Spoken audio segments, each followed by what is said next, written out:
Today, I'm going to tell you why the negative GDP report for the first quarter of 2022 is not going to be the start of a new recession. Just to be clear, I still stand by my call in January that there's a recession coming in 2022, but I think it'll be later in the year, and let me explain why. But first, let's look at the GDP numbers and earnings that came out recently. The latest GDP declined at a pace of 1.4% in the first quarter of 2022, and analysts were expecting a 1% gain. Now, these are just preliminary numbers by the government, and they're going to revise them over the next few months as they always do. But just looking at those numbers, we know consumer spending is typically, it's about 70% of US GDP.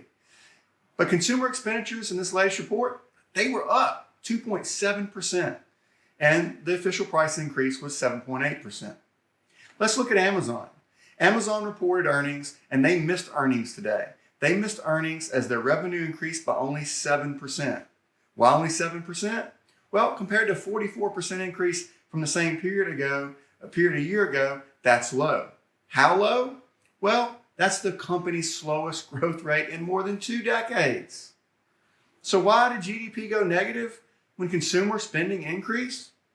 Well, one thing is we had an 8.5% pullback in defense spending. And, that knocked off about 1/3 of a percentage point from GDP. And on top of that, our trade deficit is subtracted from GDP numbers. That trade deficit shaved off 3.2 percentage points of GDP. This is because the goods trade deficit grew by 17.8% in quarter one. This is an all-time high, and it was caused by businesses who were worried about supply chain interruptions due to shutdowns in China and the war in Ukraine. They increased retail and wholesale inventories as a result, and consumers continued to spend despite inflation and shrinking levels of disposable real personal income. In fact, the trade deficit is subtracted from our GDP growth for the last 6 quarters in a row, the longest stretch since 2016. And this is because consumers during COVID shifted from purchasing services to goods as they were locked at home. At the same time, the supply chain was frozen by government mandates as people weren't allowed to work. So retailers are just trying to restock because they couldn't keep up with the increased demand. You can see that in the inventories to sales ratio, which is above the all-time low, which was caused by the COVID-era supply chain freeze, but it's still way below this historical average, as you can see on the chart. So I expect imports to continue to drag on the economy as long as sales continue and retailers have concerns about both inflation and supply chain issues. But how long will that be? Well, consumers have already started to shift their spending from goods to services as the weather has started to warm in the US. They've been locked at home in some fashion for the past 2 years, and they want to get out and about. In the face of decreasing real incomes, they will be forced to run up credit cards over the spring and summer to afford this travel. And as they shift from goods to services, retailers and shippers, they're about to feel that pinch. And as a result, the trade deficit will start to shrink. Temporarily, but it'll start to shrink. And as it does, it won't be the large weigh down on GDP numbers that it's been for the past 6 quarters in a row.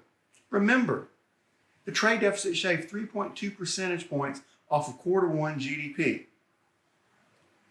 Since it relates back to that drop in defense spending, I want to go back to the war in Ukraine for just a second.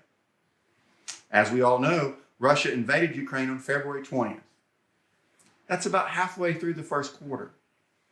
And the initial rounds of military aid, well, they were relatively small and mostly composed of military gear we had on hand.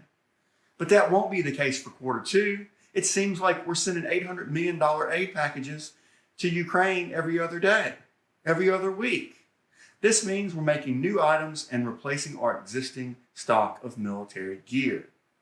And as a result, defense spending should reverse and turn positive in quarter two. Defense spending and fewer imports combined with travel will keep us from falling into a technical recession. which is 2 quarters in a row of GDP shrinkage. Now, I said I was sticking to my 2022 recession call. Just that quarter one wasn't the start of it. So how will the 2022 recession start? Well, I expect food prices to increase as the winter wheat conditions were very bad in the United States due to a drought out west. And at the same time, we're experiencing an explosion in fertilizer prices globally while we're in the planting season here in the United States. That, combined with the drought continuing out west, means that crop yields for wheat and corn will be lower than normal this year. And by the way, there was no planting season in Ukraine. If you don't know, Ukraine is one of the largest exporters of wheat on the global stage.